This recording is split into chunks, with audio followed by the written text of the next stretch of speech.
Vamos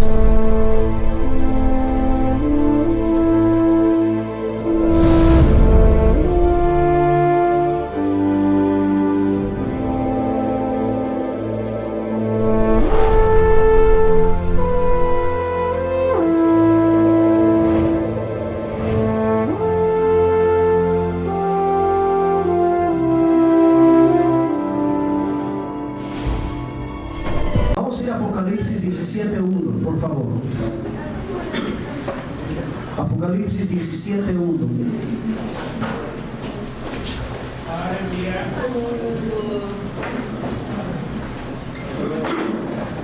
Estamos hablando acerca de la serie del Apocalipsis. Estamos dando ya casi los últimos mensajes.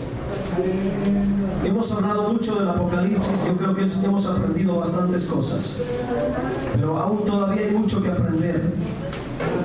Yo creo que Dios está interesado, hermanos.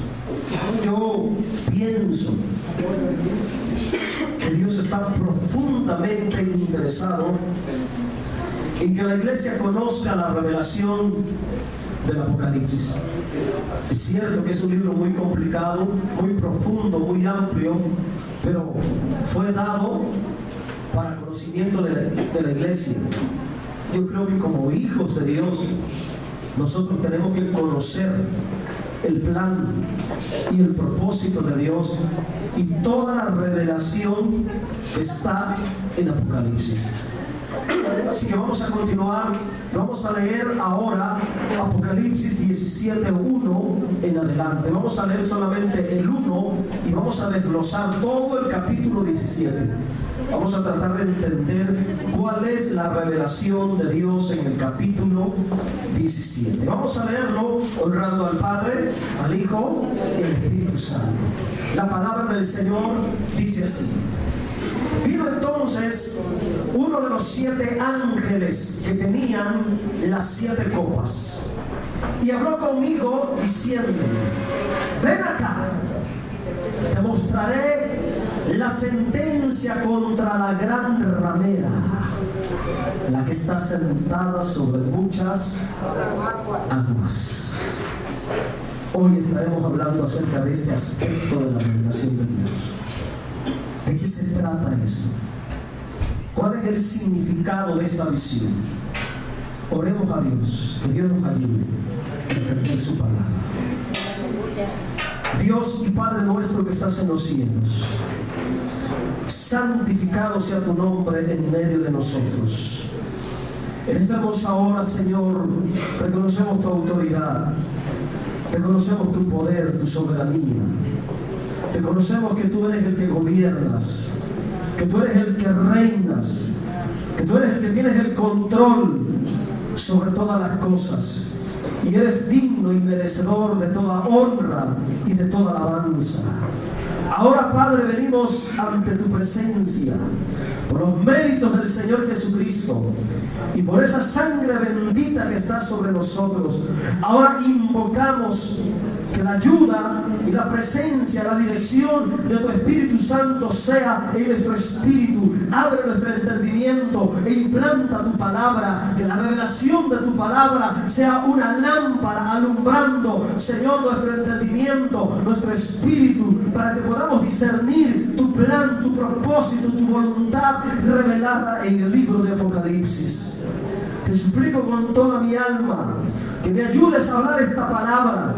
Señor, tu presencia, tu poder, tu autoridad es mayor que la debilidad de mi cuerpo. Tu presencia, la unción de tu Espíritu Santo, la presencia del Espíritu Santo en mi vida es mayor, Dios mío, que la tos, que la enfermedad, que la dolencia que me perturba. Yo te ruego en esta hora, Señor, que la vida eterna que pusiste dentro de mí se manifieste, se glorifique, permitiéndome hablar con de nuevo, con sabiduría, con autoridad, mientras unges mi mente, mi boca, mi labio, mi corazón, mi entendimiento, y que la unción de tu Espíritu toque los corazones, toque las vidas por medio de la palabra. Reprendemos todo toda obra del diablo, reprendo todo malestar, reprendo toda oposición, reprendo toda distracción, todo espíritu inmundo que perturba las vidas, los cuerpos, la mente. Echamos fuera en el nombre de Jesús de Nazaret. Toma el lugar que te corresponde en esta hora, Señor, porque tú eres el Rey en medio de nosotros. Te amamos, te exaltamos y te bendecimos. Santifícanos por medio de la palabra, en el nombre de Jesús. Amén. Sea tan amable de sentarse, por favor. Oh, gloria a Dios. Sé que es mayor la presencia de Dios en mi vida que todos los achaques que puedan venir en esta temporada por parte del resfriado. Acuérdese que usted ha recibido algo mayor de parte de Dios. ¿Se sabe qué es lo que usted ha recibido? La Biblia dice que tenemos vida eterna. Y es el tiempo presente. Tenemos vida eterna. Y esa vida es mayor que las infecciones, es mayor que la gripe, es mayor que la tos, es mayor que todas las dolencias que tengas en tu cuerpo. Tú tienes vida eterna. Todo lo demás es temporal. Pero lo que tú tienes dentro de ti es vida eterna. Así que con toda libertad y por encima de la enfermedad, por encima de la dolencia, por encima del achaque que tengas en tu cuerpo, tenemos que adorar a Dios por lo que Él nos ha dado. Aleluya. Bien, mis hermanos, vamos a estar hablando acerca de la revelación de los 7 finales en la séptima trompeta. Los 7 finales en la revelación de la séptima trompeta. Vamos a dar la primera parte. Próximo domingo vamos a continuar con este mensaje que es muy amplio. Amén. La séptima trompeta del Apocalipsis que hemos estado analizando estos últimos domingos, hermanos, es muy amplia, es muy profunda. La séptima trompeta, la última, es la séptima trompeta del Apocalipsis, es como un corchete. ¿Sí saben qué es un corchete? Un corchete es una llave que abre, que nos introduce a un tema muy profundo. Así que la séptima trompeta, hermanos, es como un corchete dentro de la revelación de Dios. Es como la llave que abre a una profunda revelación de parte de Dios. Dentro de la séptima trompeta hemos analizado algunos eventos proféticos en relación, hermanos, con la tierra y con la iglesia. Por ejemplo, cuando el séptimo ángel se dispone a tocar la séptima trompeta, lo primero que el apóstol Juan mira en la visión es la proclamación del reino. La proclamación del reino dice que hay un gran estruendo en los cielos, voces, relámpagos, voces de alegría, voces de júbilo, y hay una declaración: los reinos del mundo han venido a pertenecer a Dios y a su Cristo. Amén. Después, dentro de la revelación de la séptima trompeta, encontramos la consumación del misterio de Dios. También encontramos revelación muy contundente que tiene que ver con el tribunal de Cristo. En el tiempo de la séptima trompeta, el tribunal donde todos los cristianos pasarán para recibir las coronas, los galardones, los tronos, la herencia, todas las recompensas que Dios ha prometido para aquellos que le aman. El tribunal de Cristo en el tiempo de la séptima trompeta. Y lo último que estuvimos analizando fue el domingo pasado. ¿Alguien se acuerda de qué estuvimos hablando el domingo pasado?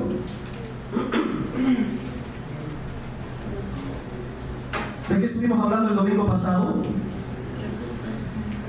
¿Ya se les olvidó, hermanos, tan pronto?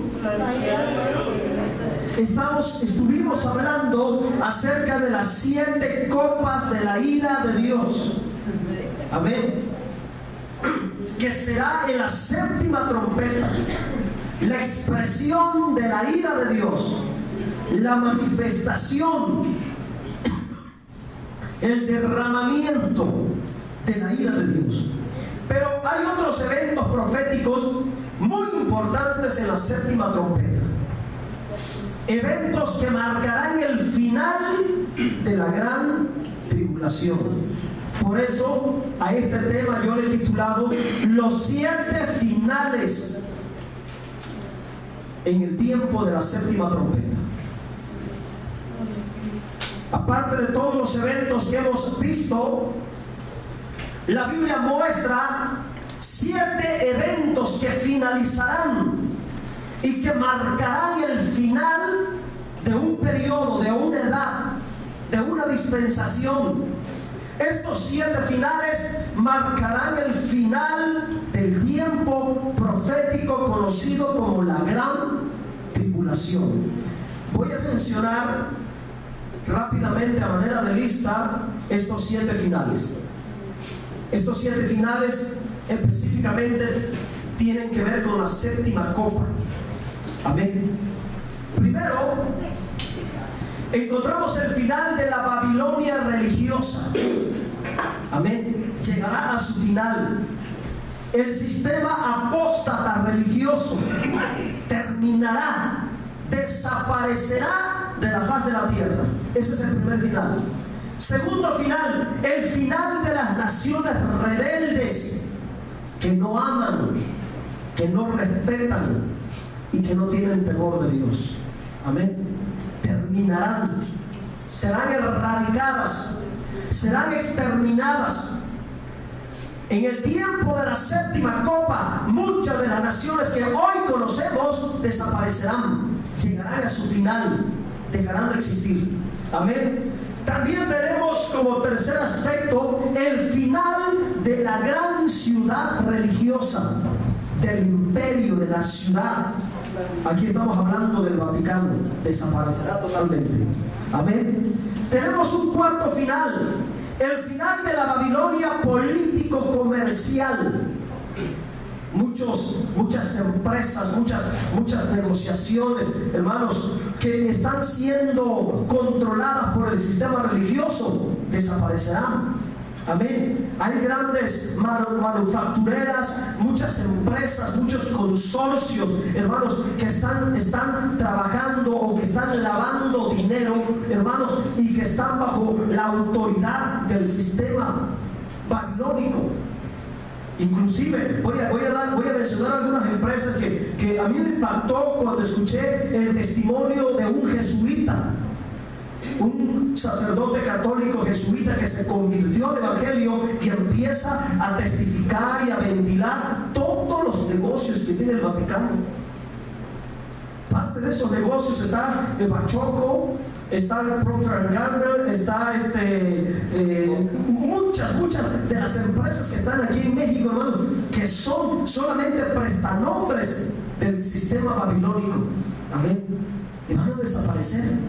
Proféticamente está aquí en el capítulo 17. Amén. En el capítulo 18 está. Lo estaremos abarcando en el próximo domingo. Ok, encontramos también el final del propósito del Hijo de Dios.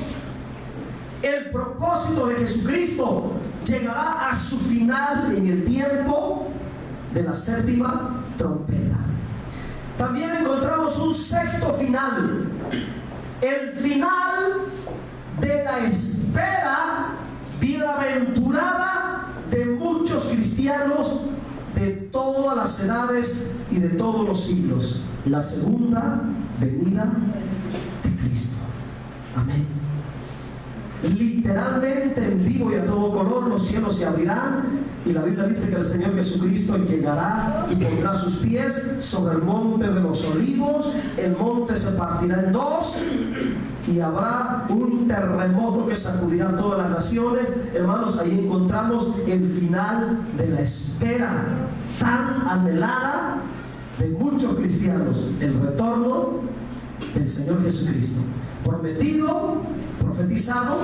Cuando el Señor Jesucristo iba subiendo en la nube, dice que 2 ángeles se acercaron a donde estaban aquellos varones y le dijeron: así como ven que se va, así regresará. Amén. Ese final glorioso será en el tiempo de la séptima trompeta, cuando venga a establecer el reino mesiánico del Señor Jesucristo. Amén. Encontramos un último final, la derrota final y total del anticristo. Será totalmente derrotado, aplastado, avergonzado, y ahí empieza, a partir de ahí empieza un nuevo periodo, una nueva dispensación, donde inmediatamente al término de estos finales, en la séptima trompeta, la Biblia dice que el diablo va a ser encadenado y va a ser encerrado en el pozo del abismo, y se establecerá un tiempo de 1000 años de paz, de reino, de gloria, donde el Señor Jesucristo reinará, y juntamente con Él todos los santos, los redimidos, los glorificados, a quienes se les prometió que reinarían sobre la tierra. Solamente para que se le haga un poquito más el entendimiento, sería bueno que de manera personal cada uno de nosotros, a manera de tarea, buscáramos en la Biblia todos los textos que tienen promesa de reinar en la tierra. Se va a sorprender, hermano. Hay muchos textos. En las bienaventuranzas de Mateo capítulo 5 hay una promesa. Dice: bienaventurados los mansos, porque ellos recibirán la tierra por heredad. Los que verán a Dios son los de limpio de corazón. Esa es otra promesa, ¿ven? Y hay muchas promesas. Apocalipsis dice: y nos hizo reyes y sacerdotes, y reinaremos con Cristo por 1000 años. Y así sucesivamente. En los salmos hay promesas de que los creyentes reinarán sobre la tierra. Hermano, ahorita la iglesia no está reinando. ¿Quién es el que está reinando ahorita en el mundo? El maligno. Juan dice, primera de Juan dice que el mundo está bajo el maligno. Ahorita la iglesia está siendo perseguida, los cristianos están siendo atribulados, martirizados, algunos son colgados en la horca, otros son quemados con gasolina, son asesinados en los países del Medio Oriente. La iglesia no está reinando, pero bendito sea Dios que cuando llegue el final de la gran tribulación, en la séptima trompeta, después de la séptima copa, se establecerá el reino donde todos los cristianos, los creyentes, reinaremos con Cristo. Aleluya. Pero antes de que suceda y venga ese reino, hermanos, tienen que pasar ciertos aspectos proféticos. Los finales, 7 finales, que marcarán el final contundente del tiempo, de la manera de cómo está viviendo el ser humano hoy en día. Vamos a ver el primer final, el final de la Babilonia religiosa, y con eso nada más nos vamos a quedar. Con eso vamos a ocupar el tiempo necesario. Probablemente este tema de los 7 finales nos va a utilizar varios domingos. Hoy vamos a ver el primero. Vamos a los 5 del capítulo 17. Vamos a ver de qué se trata. Vamos a empezar de nuevo leyendo el versículo 1. Dice así: vino entonces uno de los 7 ángeles que tenían las 7 copas, y habló conmigo diciéndome: ven acá y te mostraré la sentencia contra la gran ramera, la que está sentada sobre muchas aguas. Versículo 2: con la cual han fornicado los reyes de la tierra, y los moradores de la tierra se han embriagado con el vino de su fornicación. Y me llevó en el espíritu al desierto, y vi a una mujer sentada sobre una bestia escarlata llena de nombres de blasfemia, que tenía 7 cabezas y 10 cuernos. Adelante. Y la mujer estaba vestida de púrpura y escarlata, adornada de oro, de piedras preciosas y de perlas, y tenía en la mano un cáliz de oro lleno de abominaciones y de la inmundicia de su fornicación. Último versículo. Y en su frente un nombre escrito, un misterio: Babilonia la grande, la madre de las rameras y de las abominaciones de la tierra. Así que aquí en este capítulo tenemos la revelación de la sentencia del terrible final que vendrá sobre la Babilonia la grande, la mayor prostituta, la mayor ramera de todas las rameras de la tierra. Estoy hablando en términos espirituales, ¿eh? Amén. Está hablando entonces de algo terrible que está en la tierra, hermanos, y que terminará de una manera contundente, que será objeto del juicio de Dios y desaparecerá por completo. Porque es culpable delante de Dios por las atrocidades que ha hecho, por las abominaciones que practica, porque ha contaminado la tierra, ha contaminado a la humanidad. Pero ¿de qué está hablando? ¿Quién es la gran ramera? Amén. ¿Quién es? ¿A qué se refiere? Vamos al versículo 1. Vamos a empezar a desglosar. Vamos a empezar a abrir poco a poco, a entender. Amén. El asunto aquí, que al apóstol Juan, en el tiempo de la séptima trompeta, después de la séptima copa, se le da la visión y viene un ángel y le dice: ven, te voy a mostrar la sentencia de la gran ramera. Hay una sentencia.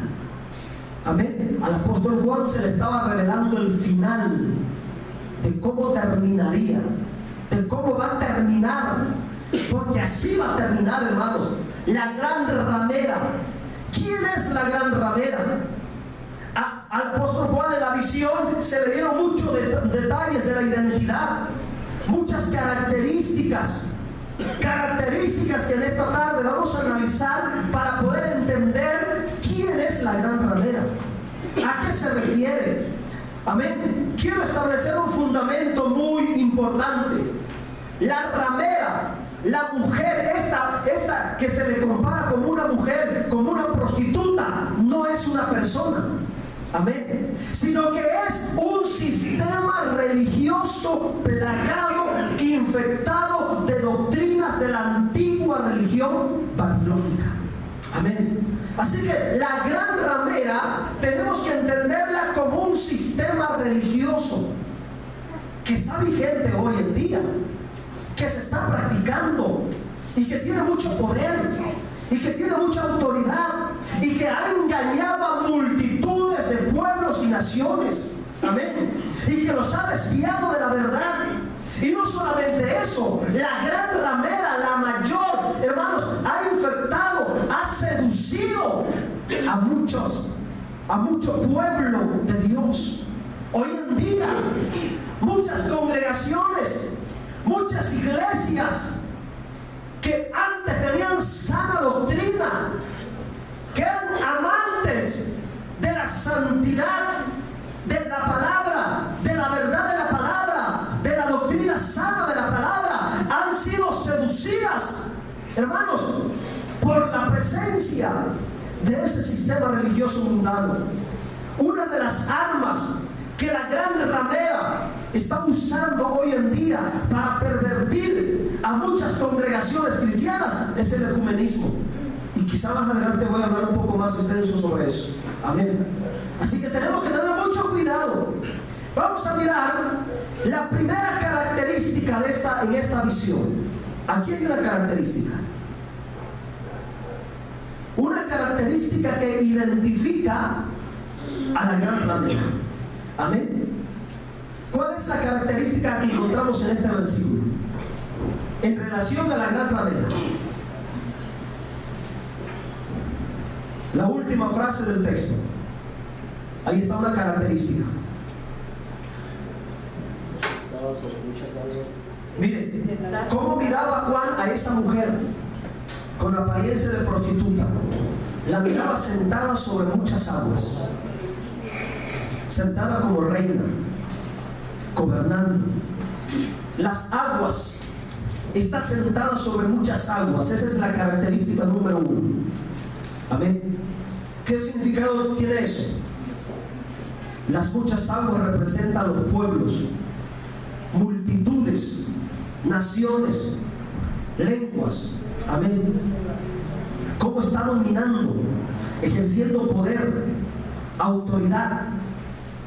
Amén. El sistema religioso que impera hoy en día que se ha metido en todas las naciones de la tierra, hermanos, que está teniendo autoridad y ejerciendo control sobre los reyes de la tierra. Amén. ¿Quién es este sistema? ¿Quién será ese sistema que tiene autoridad sobre todos los reinos y aún los presidentes de las naciones? Que cada vez que toma lugar un presidente en una nación, hermano, como que es un requisito que tiene que ir a presentarse allá. ¿Saben por qué a Luis Donaldo Colosio lo mataron? ¿Sí saben por qué lo mataron? Porque se negó a firmar un pacto, se negó a doblegarse ante el sistema que estamos hablando. Amén. Porque unos meses atrás se había convertido a Cristo en una campaña, en un evento acá por Coahuila, no me acuerdo exactamente el lugar. Amén. Y tenía principios cristianos. Pero como la tradición, la costumbre es que todos los reyes de la tierra tienen que someterse a la voluntad de este sistema religioso, y él se opuso, lo mataron. No les convenía al poder, a la élite, que un hombre con esos principios gobernara la nación, sobre todo un país que se reclama como ser siempre fiel a los intereses de ese sistema religioso, que usted ya sabe quién es. Amén. Pero terrible tendrá su desgracia, tendrá su final. Cuando la Biblia habla de que está sentada sobre muchas aguas, está hablando, hermano, del dominio que tiene sobre los pueblos, sobre las naciones, sobre las multitudes. Amén. Rige pueblos y naciones por todo el mundo. Su presencia se puede ver en todas las naciones de la tierra. Vamos a mirar una segunda característica, versículo 2, hablando de este sistema religioso. Dice, con la cual han fornicado los reyes. ¿Qué le estaba diciendo de los presidentes? El sistema religioso, hermanos, ha fornicado con los reyes de la tierra. Cuando está hablando de los reyes, está hablando de los líderes mundiales, los líderes políticos.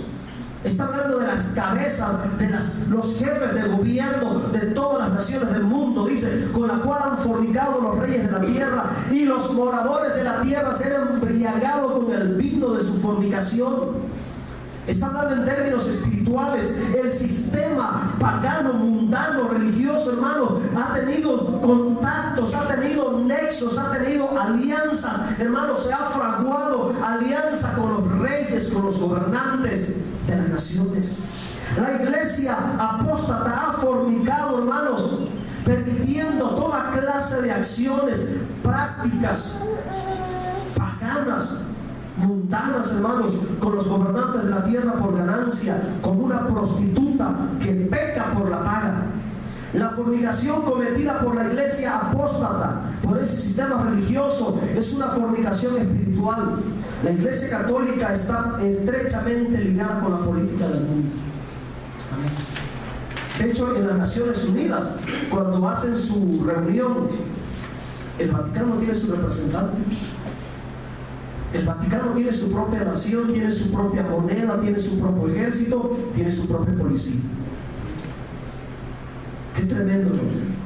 Como el sistema que se le compara como una ramera ha venido dando el cumplimiento profético de las características que Juan pudo ver hace más de 2000 años cuando estaba en la isla de Patmos. Amén. Vamos a mirar entonces una tercera característica. Está ahí. Aparte de que fornica con los reyes de la tierra, hay otra característica que define a este sistema religioso. ¿Cuál será? Ha embriagado con el vino de su fornicación a los moradores de la tierra. ¿A qué se refiere eso? Esa es otra característica de este sistema religioso. Ha embriagado.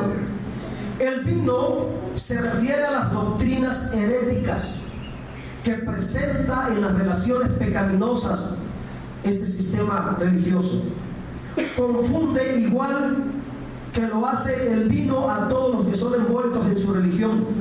Las doctrinas heréticas de la iglesia apóstata son como una droga que embota el entendimiento del pueblo, lo aturde y lo hace que pierda el sentido.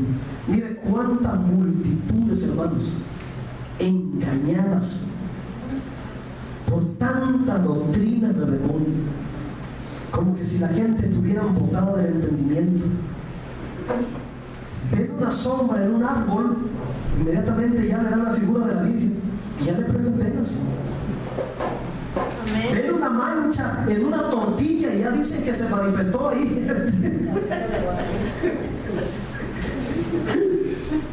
Y son capaces de agarrar la tortilla y ponerla en un cuadro y ponerla en la boca.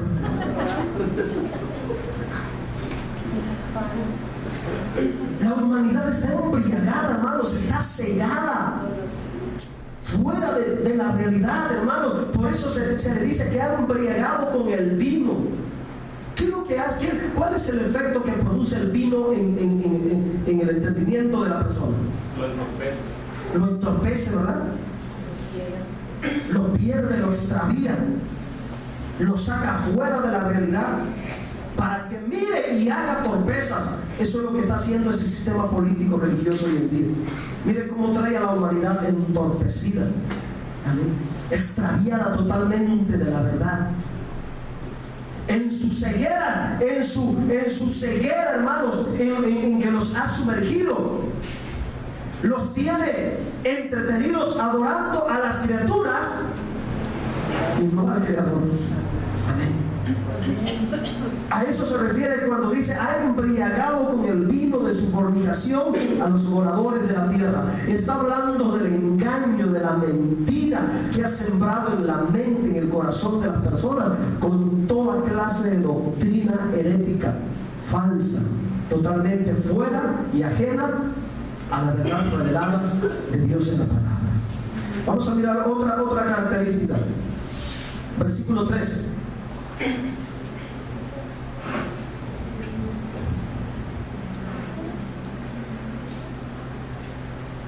Aquí encontramos otra característica de este sistema religioso. Y me llevó en el espíritu al desierto, y vi una mujer sentada sobre una bestia escarlata. Esa mujer es la misma ramera que se menciona al principio. Amén. Sentada sobre una bestia escarlata. Al principio, ¿cómo la miró? Sentada sobre muchas aguas. Sentada sobre muchas aguas.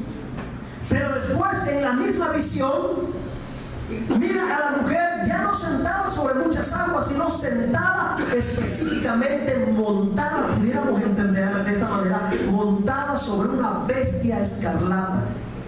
Y esa bestia, hermano, es el color de esa bestia, la apariencia de esa bestia es escarlata, llena de nombres de blasfemias.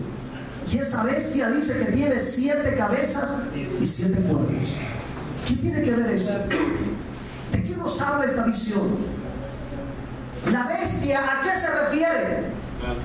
Al anticristo, a un líder político que vendrá en el futuro y que tomará autoridad y que gobernará y dominará a las naciones, y el medio por el cual llegará a las naciones será el sistema religioso. Amén.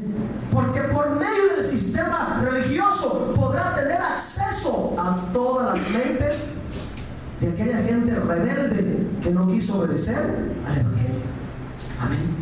Entonces aquí encontramos otra característica, otra descripción profética que apunta al futuro, hermano. El sistema religioso ya está presente, solamente falta que se manifieste ese líder político y que usará todo el sistema religioso actual para manipular, para esclavizar y someter a todos los pueblos, naciones y lenguas, y los llevará a una idolatría peor que la idolatría que se está moviendo hoy en día. Porque hoy idolatran a las imágenes, idolatran a los apóstoles, idolatran a María, pero en aquel tiempo, hermanos, ¿saben quién será el objeto de la idolatría? El anticristo. donde Él se sentará y se autoproclamará Cristo. Amén. Se pasará por el Cristo. Y mucha gente lo recibirá como Cristo y lo adorará como Cristo. Y se humillará y le rendirá, hermanos, adoración como Cristo. Amén. El anticristo y el sistema religioso actual, hermanos, tendrán una función perversa, diabólica y maligna en el tiempo de la gran tribulación. Por eso el apóstol Juan miraba a ese sistema en forma de una mujer montada sobre una bestia escarlata. Amén. Hablando del dominio político que el anticristo dominará por medio de ese sistema político. Cuando habla de los 10 cuernos, está hablando, hermanos, de líderes que todavía no se han manifestado, pero que se van a levantar, líderes mundiales que se van a levantar y que van a estar directamente bajo la orden del anticristo. Vamos a ver una quinta característica. Y aquí donde yo me puse a pensar, hermano, porque mire, está tremendo. Dios no permita que nosotros el día de mañana vayamos a participar o vayamos a cometer un error de esta naturaleza. Versículo 4. ¿Cómo estaba la mujer? Vestida de púrpura, de escarlata. ¿De qué más? Esta mujer, la segunda característica de este sistema, hermanos, la descripción como la miraba Juan, era una mujer vestida de rodeo. Era una mujer que tiene apariencia de una mujer vanidosa, orgullosa, soberbia, prepotente. Amén. La mujer estaba vestida de púrpura y escarlata y adornada de oro, de piedras preciosas y de perlas, y tenía en la mano un cáliz de oro lleno de abominaciones de la inmundicia de su fornicación. ¿Qué significado tiene esa apariencia? De entrada, la apariencia que tenía era como se vestían, o la apariencia que tomaban las mujeres prostitutas de la antigüedad. Por eso el ángel, o más bien Dios, usa la imagen de una mujer vestida con estas características para que el apóstol Juan entendiera de qué clase de espíritu, de qué clase de sistema está hablando. Amén. Y la compara con el atuendo que usaban las mujeres prostitutas de la antigüedad. ¿Cómo se vestían las mujeres prostitutas de la antigüedad? Se engalanaban, se embellecían, toda clase de prendas, de joyas, de adornos, piedras, perlas, a toda clase de adorno. Era parte del atuendo de las prostitutas antiguas. Y para que Juan entendiera, hermanos, el significado espiritual de este sistema religioso, se le presenta como una mujer con este tipo de atuendo. Así que, hermanos, está hablando en esta característica. El significado es que este sistema religioso es un sistema poderoso, lleno de orgullo, lleno de soberbia. El color púrpura simboliza autoridad, aunque es una autoridad falsa, maligna, diabólica y satánica, pero tienen autoridad. Miren qué tanta autoridad tiene este sistema, que cuando van a abrir un fraccionamiento nuevo, una colonia nueva, de cajón, ya les dejan un lugar apartado para que hagan su... ¿Sí? ¿Y la iglesia cristiana? No existe. Ahí tenemos que andar, ahí tienen que andar los pastores detrás del gobierno. Un pedacito, por favor, un pedacito. No hay, como no hay, tenemos la necesidad de agarrar un terreno para habitación, casa habitacional. Y ahí vienen los problemas después. No, es que no pueden tener iglesia ahí, porque no es para iglesia, es para casa habitacional. Es cierto. Pero mire cómo tiene el poder ese sistema. De eso habla cuando la presenta con oro, con joyas, con esa vestimenta, del poder, del orgullo, de la soberbia. La mujer dice que también estaba vestida de escarlata, que es un color rojizo, que caracteriza principalmente, hermanos, al sistema religioso que estamos hablando. ¿Cuál es la vestimenta de los cardenales? ¿De qué color es? Púrpura. Púrpura. Fíjense cómo encaja perfectamente. Amén. Está adornada de oro, piedras preciosas y de perlas, símbolo de su orgullo, de su arrogancia, de su poder y de su riqueza terrenal y mundial. Amén. ¿Cuál será la institución más rica del mundo? El sistema religioso que impera en este tiempo. Amén. De eso nos habla esa característica, de su poder, de su orgullo, de su prepotencia. Amén. De la autoridad maligna, del poder diabólico que ejerce sobre las naciones del mundo, hermano. Tiene mucho poder, tiene muchas empresas. En todas las naciones del mundo tienen empresas, instituciones, universidades que están bajo su dominio, bajo su autoridad. Entonces, hermanos, la característica describe al poder maligno, diabólico que ejerce, hermano, este sistema religioso. Por eso se le compara como una mujer bien vestida, bien arreglada, con todos los atuendos que se mencionan aquí. Vamos a mirar otra característica dentro de ese mismo versículo. Hay otra característica ahí. Cáliz de oro. El cáliz de oro.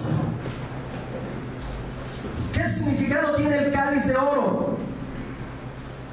Y lo tiene en la mano. El cáliz de oro espiritualmente nos habla de la imitación de la verdadera naturaleza de Dios. Tiene apariencia como que si fuera de Dios.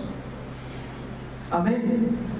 Tiene apariencia como que si tuviera una verdadera adoración. Tiene apariencia como que si tuviera la verdadera y la auténtica verdad, y todavía reclama ser la iglesia verdadera, la iglesia original. De eso nos habla el cáliz de oro. La apariencia engañosa que manifiesta como que si fuera real, como que si fuera auténtica, y todavía dicen: fuera de esta iglesia nadie es salvo. Es la iglesia madre, la iglesia original, la primera iglesia, la iglesia que fue fundada por los apóstoles. Por eso es apostólica y es universal, porque es la única iglesia católica. De ahí viene la palabra católico, es universal.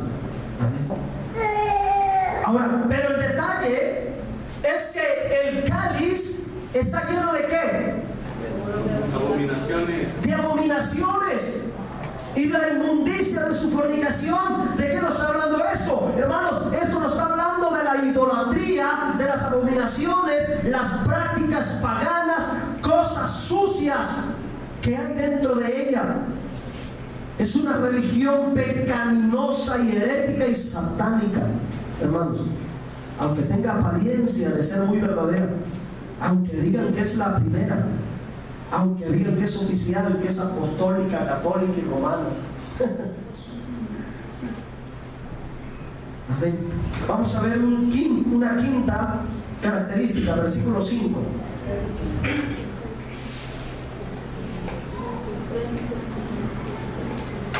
Versículo 5. Y aquí está tremendo. Esto está tremendo, hermano. Esto está muy profundo. Hablando del sistema religioso, el sistema muy conocido hoy, la iglesia universal, la iglesia tradicional. Dice: y en su frente un nombre escrito, un misterio. Vamos a ver hasta dónde entendemos esto. Babilonia la grande, será mayor, la madre de las rameras. O sea que ella es la principal, ella es la mayor, Ella es la madre. Esto da a entender que tiene hijas, que hay menores, que hay otros sistemas de doctrina, que hay otros sistemas de fe que van siguiendo su paso, que van siguiendo su ejemplo, que van siguiendo sus caminos. El sistema religioso que impera tradicional es el más grande, pero detrás de ese sistema hay otros sistemas de doctrina y de fe que van siguiendo su ejemplo, que van imitándolo. Y es ahí donde nosotros tenemos que tener cuidado, hermanos, porque cuántas iglesias, entre comillas, que se consideran cristianas, evangélicas, han caído en el error y han abrazado las mentiras y las doctrinas diabólicas, satánicas, hermanos, que está promoviendo el sistema religioso tradicional. Mire, solamente examine, vamos a examinar y a meditar cuántas costumbres, tradiciones que hoy celebran muchas iglesias cristianas tienen su origen en el sistema babilónico. Tradiciones y costumbres que los cristianos del primer siglo en la iglesia primitiva no las celebraban, no las practicaban. Pero hoy, ¿cuántas iglesias de la cristiandad, hermanos, solamente son cristianas o evangélicas de nombre?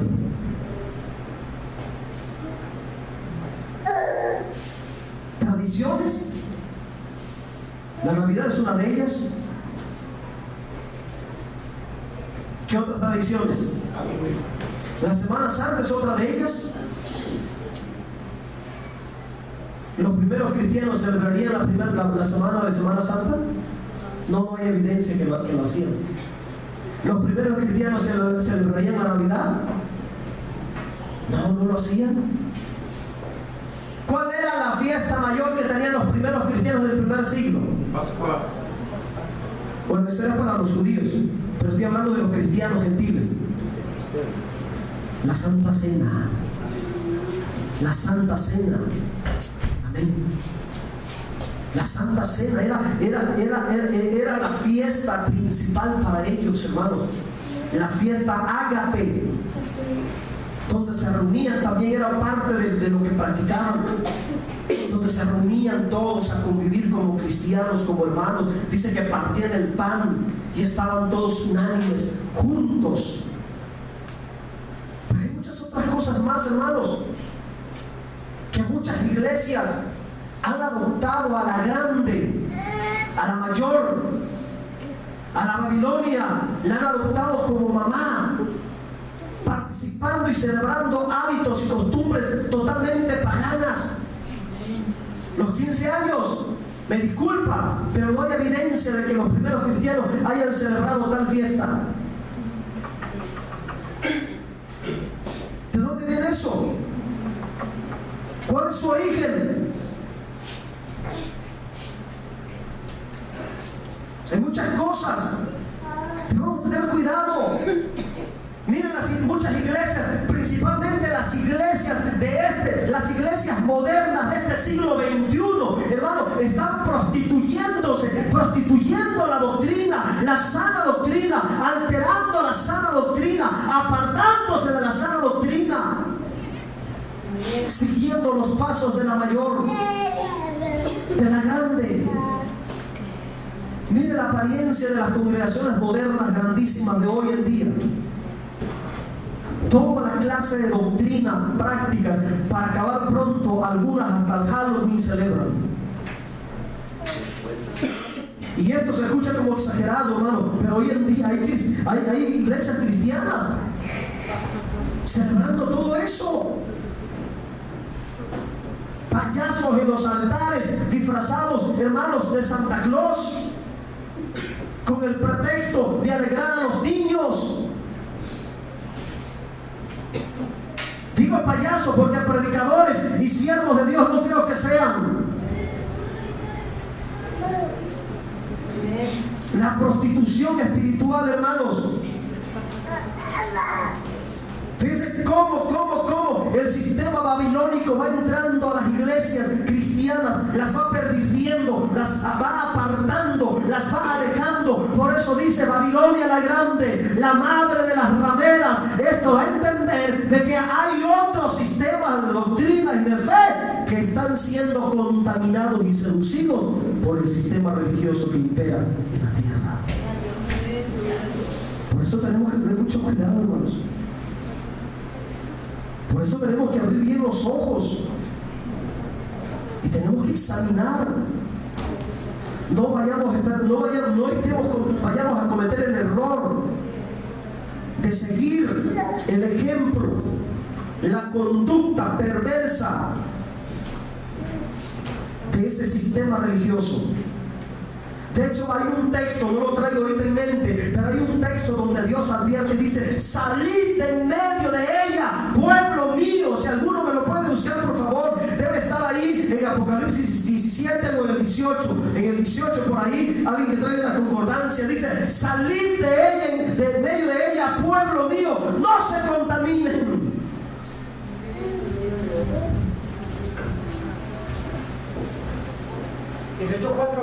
¿Cuánto? 18:4. Dios le está hablando a la iglesia cristiana, a la iglesia de la sana doctrina. A ver, ponme el 3 y el 4 para entender a qué se está refiriendo cuando dice: salgan de ellos, no se contaminen. Miren, está hablando de la Babilonia. Está hablando del sistema religioso mundano, pagano, idólatra, la fe, la doctrina pagana que se mueve hoy en día, hermanos, y que desgraciadamente se está metiendo dentro de las congregaciones cristianas, dentro de los altares, filosofías, toda clase de pensamiento, doctrinas totalmente raras totalmente. Mira, una de las doctrinas hoy que ha venido del sistema religioso, hermano, es querer tener la salvación o la sanidad por medio de obras. Por ejemplo, haz un pacto y Dios va a salvar tu familia. Siembra tal cantidad y Dios va a sanar a tu casa, Dios va a sanar a tu hijo.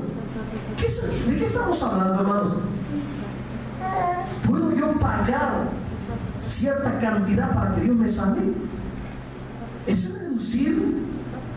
es reducir a una obra la gracia de Dios, la obra de Dios.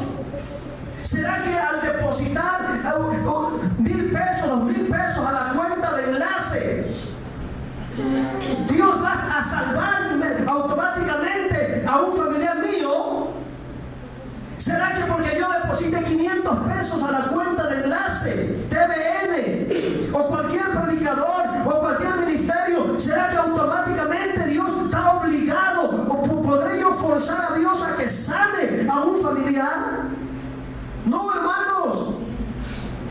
La salvación y la sanidad no es por obra para que nadie se gloríe. La Biblia dice que es por gracia. Amén. Son ejemplos de cómo doctrinas malignas, diabólicas, se están metiendo dentro de las congregaciones, y muchas congregaciones, muchos predicadores se están valiendo de esto, prostituyendo el evangelio. Miren lo que dice: porque todas las naciones han bebido del vino del furor de su fornicación, y los reyes de la tierra han fornicado con ella. Está hablando de la religión popular. Y los mercaderes de la tierra se han enriquecido de la potencia de sus deleites.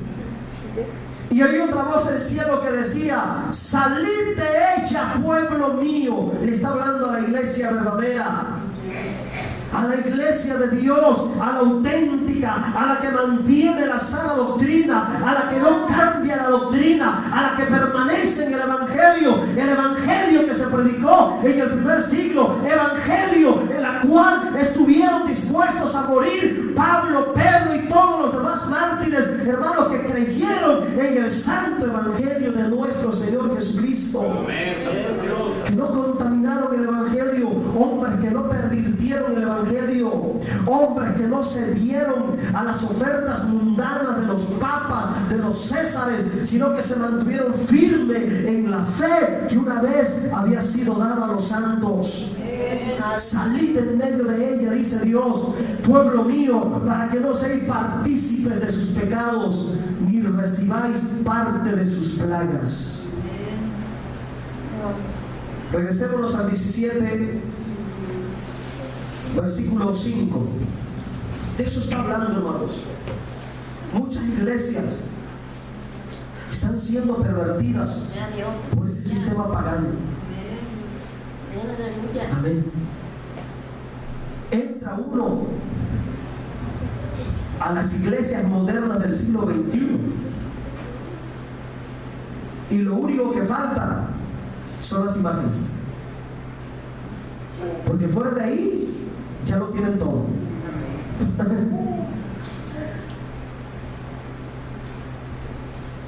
Entra uno a las iglesias modernas de hoy y ya no se tiene una diferencia si son o no son. Ya hay una diferencia. Amén. Ya no hay hombres con las greñas largas hasta acá tocando en los altares, muchachos con apariencia de homosexuales con los pantalones pegaditos y las camisas pegaditas. ¿Serán hombres o serán gays? Fíjese, ya no se sabe la diferencia.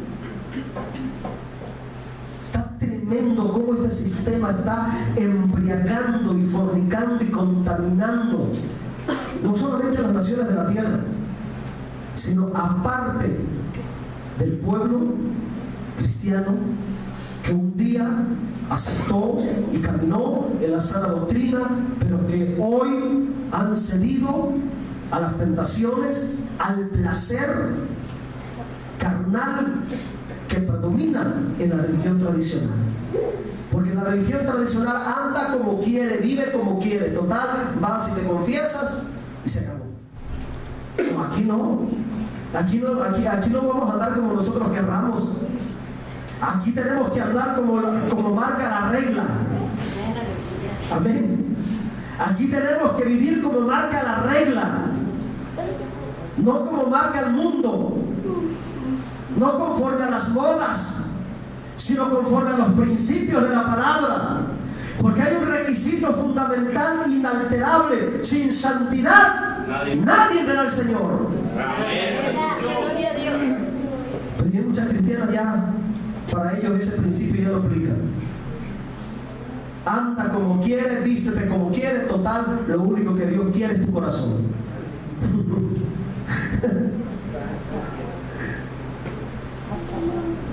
Por eso este sistema se ha constituido en la madre de las rameras. Ella es la mayor, dando a entender de que hay otros sistemas religiosos que van en pos de ella, buscando el deleite, la diversión. Amén. Otra característica, versículo 6. Y vi a la mujer ebria de la sangre de los santos. Esa es otra característica de la falsa religión. La falsa religión odia, detesta todo lo que tenga que ver con la verdad del Evangelio, con la verdad de la palabra de Dios. Y en su afán de aborrecer y de resistir, está dispuesta a matar. Dice, la mujer ebria, vi a la mujer ebria de la sangre de los santos y de la sangre de los mártires de Jesús. Y cuando la vi, quedé asombrado con gran asombro. Amén. Esta característica, hermanos, nos habla de que el sistema religioso apóstata, idólatra, mundano, pagano que se está moviendo hoy en día es el culpable de la sangre de los santos y la sangre de los mártires. Imagínense cuántos hombres y mujeres de Dios han sido asesinados por el sistema religioso. Como pretexto, la Inquisición, donde condenaban y sentenciaban a los cristianos como rebeldes. Imagínense cuánta matanza, hermano. ¿Y quién fue el autor intelectual de esa masacre de la Inquisición? El sistema religioso. Los jesuitas son entrenados para matar cristianos, para matar pastores, para destruir iglesias, matarlos si es necesario, derramar la sangre de todo aquel que se levante contra el líder máximo de ellos. Imagínense cuánta sangre, hermanos. Y no es nuevo, porque desde el tiempo de los Césares y en el tiempo del papado, cuando inició el papado, cuánta sangre no se derramó. El sistema tradicional, hermanos, es culpable de la sangre. Ese sistema ha perseguido, matado y martirizado a muchos cristianos a través de todos los siglos que han pasado. Amén. Y en el versículo 7 quiero adelantar un poco porque hay muchas cosas que ver. Dice que Juan se quedó impactado, se quedó asombrado por todo lo que iba a suceder en el futuro y que se ha venido cumpliendo. Amén. Y dice, y el ángel me dijo, ¿por qué te asombras? Yo te diré el misterio de la mujer y de la bestia que la trae, la cual tiene las 7 cabezas y los 10 cuernos. Miren, si el poder de ese sistema político ha sido peligroso en este tiempo, su poder se convertirá más peligroso en el tiempo de la gran tribulación. Por eso, hermano, qué difícil va a ser la vida de aquellos cristianos que se queden en la gran tribulación. Qué peligroso, hermanos. Si ahorita, ¿qué está pasando en Chiapas, en Oaxaca y en otros estados? ¿Qué es lo que está haciendo el sistema religioso? Está saqueando las propiedades, quitándole las tierras de aquellos que son cristianos. Y eso que el Espíritu Santo está defendiendo y protegiendo a la iglesia. Amén. Y eso que en cierta manera la constitución política tiene artículos que establecen respeto a las asociaciones religiosas. Imagínense qué va a hacer en aquel tiempo cuando el anticristo esté gobernando directamente. Amén. Va a ser muy difícil. Ahora vamos a entender algunos aspectos importantes aquí. En el versículo 8 dice que el sistema religioso se unirá con la bestia que sube del abismo. La bestia que se menciona aquí, quedamos que es el anticristo. Amén. Todo el poder político religioso que tiene el sistema tradicional hoy pasará a manos del anticristo. Imagínense qué tremendo va a ser eso. Las 7 cabezas que se mencionan en el versículo 9, me estoy salteando muchas cosas, hermano, porque no alcanzaría el tiempo para poder explicárselo. En el versículo 9 habla de 7 cabezas. Y son 7 naciones que estarán, hermanos, gobernando, y que el anticristo tomará el poder absoluto y operará por medio de esas naciones. 7 cabezas. Está hablando de imperios por medio de los cuales el anticristo operará y establecerá su poder. En ese mismo versículo habla también de 7 reyes. Vamos a ver en el versículo que sigue. Y son 7 reyes. Las 7 cabezas son imperios y los 7 reyes son líderes políticos de las naciones. Amén. Algunos han pasado, otros están por levantarse. Miren, algunos van a durar un poco de tiempo, pero todos entregarán el poder, su poder constitucional, lo entregarán en manos del anticristo. Muchas naciones estarán totalmente gobernadas, esclavizadas, hermanos, bajo la autoridad absoluta del anticristo. Imagínense qué papel ocupará México en el tiempo del anticristo. ¿Qué futuro le esperará a México? Si México se caracteriza por ser uno de los países idólatras, siempre bien. uno de los más idólatras del mundo. Imagínense cuando se manifiesta la bestia, el anticristo. ¿Qué será de aquellos cristianos que vivan en ese tiempo en nuestro país? Va a ser difícil para ellos. ¿Amén? Muy difícil. ¿Ok? En el versículo que sigue, versículo 11 al 13 dice: y la bestia que era y no es también el octavo y es entre los 7 y va a la perdición. Versículo que sigue: y los 10 cuernos que has visto son 10 reyes que todavía no han recibido reino. O sea, está hablando de 10 líderes políticos que van a venir y que van a ser perversos, que van a ser malignos. Amén. Y que van a obrar bajo las órdenes directas del anticristo, la bestia. Pero por una hora recibirán autoridad como reyes juntamente con la bestia. Amén. Pero lo que va preparando el terreno de todo esto, ¿qué es? La Babilonia, el sistema político, el sistema religioso, perdón, que está moviéndose ahora. Todo va preparando el terreno, hermanos. Ok, versículo que sigue. Estos tienen un mismo propósito y entregarán su poder y su autoridad a la bestia. ¿Qué significa esto? Que en aquel tiempo, hermano, muchas naciones de la tierra perderán su constitucionalidad, perderán su soberanía. Amén. El que tendrá el poder total y absoluto será el anticristo. ¿De dónde recibirá ese poder? De la Babilonia. De la Babilonia. Amén. Del sistema religioso. La religión en las manos del diablo, hermanos, es el instrumento más letal que puede existir. Amén. Vamos a terminar ya. Vamos a ver el futuro terrible. Hay algo más que sucederá. 14 y 15, para no pasar por alto estos versículos. ¿Cuál es la meta del anticristo? Reunir a todas las naciones del mundo. ¿Para qué? Para pelear contra el Cordero. Y el instrumento que va a usar es la religión.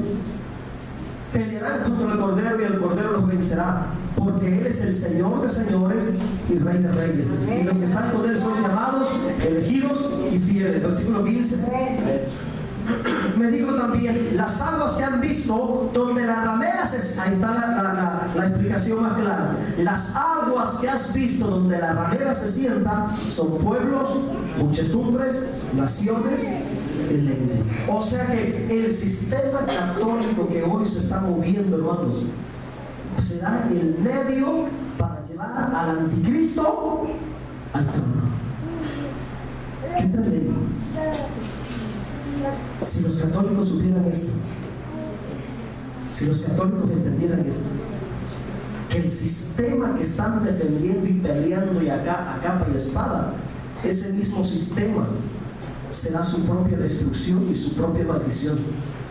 Porque a futuro vendrá un líder político que tomará el poder del Vaticano y lo usará para someter pueblos, muchedumbres, naciones y lenguas.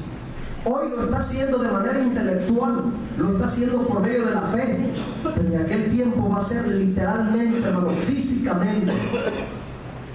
En aquel tiempo le quitarán a María, quitarán a Lupe, quitarán a todos los santos, hermano, y el anticristo obligará que en todas las casas tengan una imagen de él y exigirá que solamente a él le rindan culto. Esa es la meta del anticristo. Amén. Y levantará e incitará para que toda aquella gente maligna, perversa, mundana, rebelde, hermanos, les va a sembrar la cizaña de matar, de erradicar de la tierra a todo lo que tenga que ver con el Evangelio de Cristo. Por eso dice: se levantará contra el Cordero, contra todo lo que tenga que ver con el Cordero. En el versículo 14, toda la muchedumbre de pueblos, naciones y lenguas, hermanos, los incitará para que se rebelen, para erradicar de la tierra todo lo que tenga que ver con Cristo. Pero ahí encontramos su desgracia, porque dice que el Cordero los vencerá, porque Él es el Rey de Reyes y Señor de Señores. Vamos a mirar cómo termina el sistema católico, el sistema religioso. Versículos 16 y 17. Mira cómo va a terminar.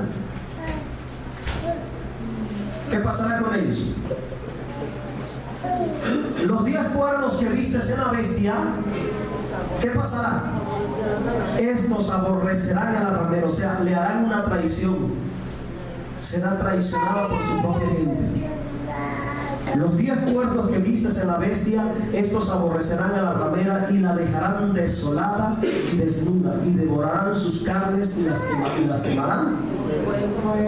Dentro de la propia gente del sistema va a haber 10 líderes que no van a estar de acuerdo con los que se van a rebelar.